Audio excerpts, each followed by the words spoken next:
Hello everyone. आज हम discuss करेंगे the second type of risk, that is unsystematic risk. In the first video, I have explained about the first type of risk, that is systematic risk. Let's recall about systematic risk at a glance. Systematic risks are those risks which occur due to social, economical, and political changes in the country.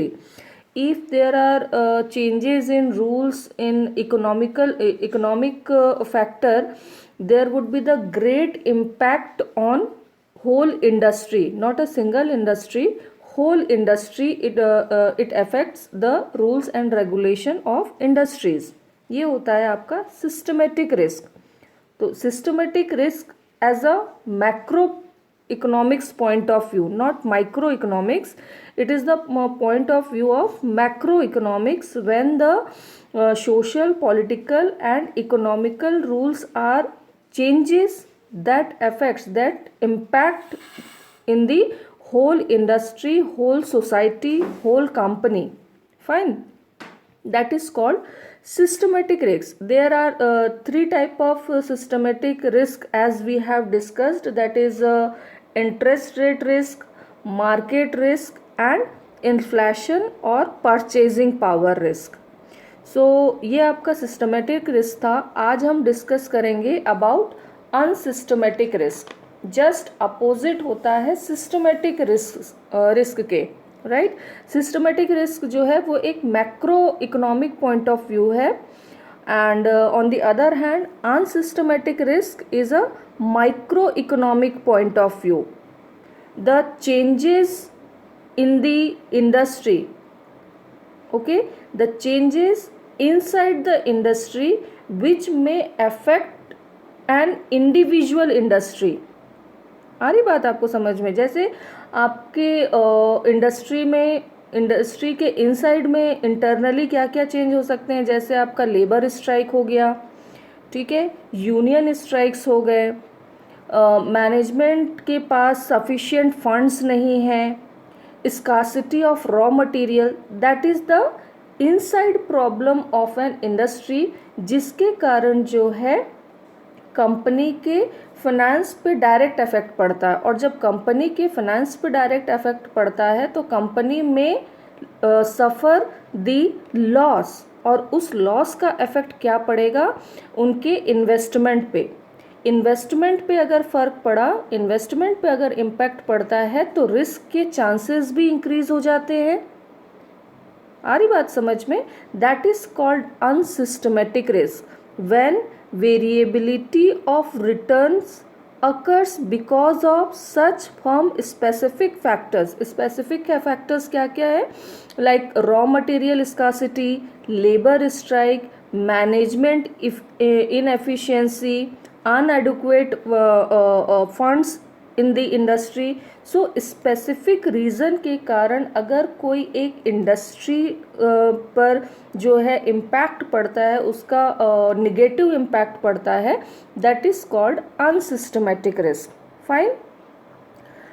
C, I have explained with this example unsystematic risk. There is a company ABC limited. Fine. Workers are on strike. उसका effect क्या पड़ रहा है? Manufacturing plant is closed, but there is no effect in economic growth. There is no such effect on economic growth. Fine.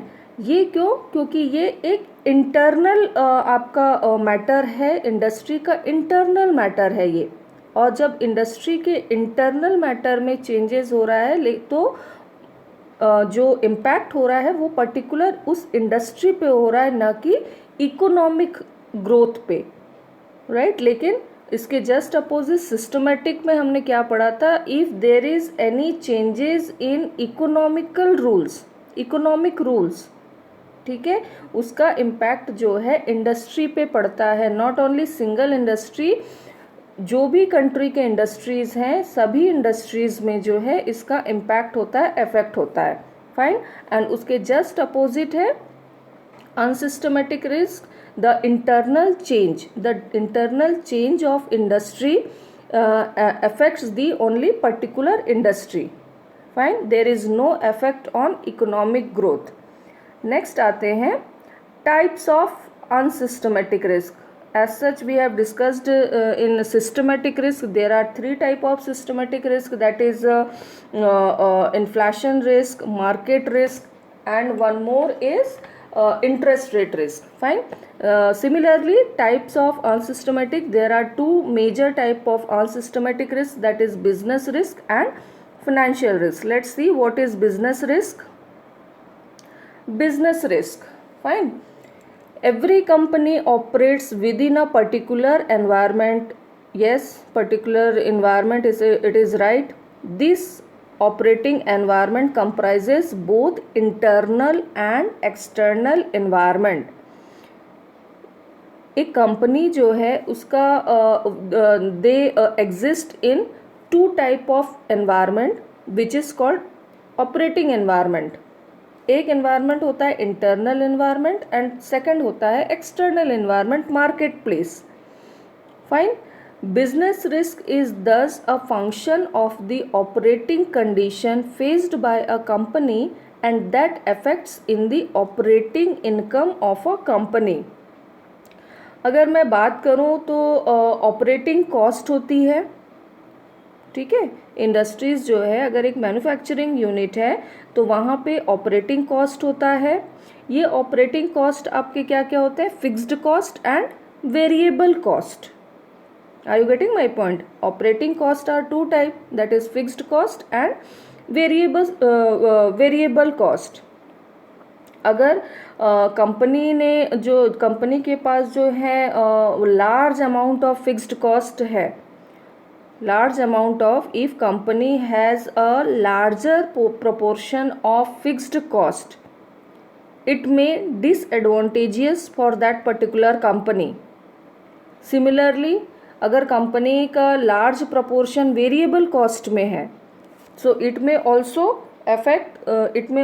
affect the operating cost of the company. तो यहाँ पे जो है एक कंपनी को बैलेंस रखना है between fixed cost and variable cost. इसलिए बोला है कि business risk is thus a function of the operating condition faced by a company and that affects in the operating income of a company. दोनों में balance करना है तब जाके आपका जो है ऑपरेटिंग कंडीशन एक बैलेंसिंग वे में होगा. ठीक है. Next is the financial risk. Financial risk is all about financing the company. एक कंपनी जो है उसका मोस्ट फाइनेंसिंग जो है वो डिबेंचर्स इशू करती है. By selling bonds a firm raise their capital is a form of debt financing. Debt is looked upon as a cheaper source of financing but too much of debt can lead to higher probability of insolvency and financial distress of a firm. Debt financing is a cheaper and quickest form of loan. Debt means loan ले रही है company by issuing bonds, debentures, but too much of debt can lead the insolvency, probability of insolvency and financial distress of a firm. This is because a fixed charge. अब आप अगर loan ले रहे हैं तो आपको इंटरेस्ट पे करना पड़ेगा. कंपनी अगर फाइनेंसिंग कर रही है, फाइनेंस कर रही है by issuing a debentures, it means company has to pay interest at a particular time. This is because fixed charge requires to repay on time even when the firms is making profit or not. Interest आपको पे करना ही होगा if you are making profit or not, right? If large percentage of assets of a firm are financed by debt, अगर एक company जो है debentures issue करके अपना फाइनेंस अरेंज करती है, it will mean a higher interest payment to be compulsorily paid by a firm on time, which will bring down the earning before interest and tax. इस line को आप ध्यान से पढ़िएगा.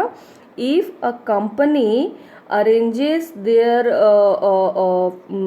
funds by issuing debentures, it means company taking loan, fine, and they have to pay a fixed interest payment at particular time, which will bring down the EBIT of a firm. Operating profit जो है, अगर interest पे कर रही है तो naturally है company का प्रॉफिट जो है वो लेस हो जाएगा, लो हो जाएगा. That is why if the EBIT comes down, the earning per share of the common stock holders will to come down.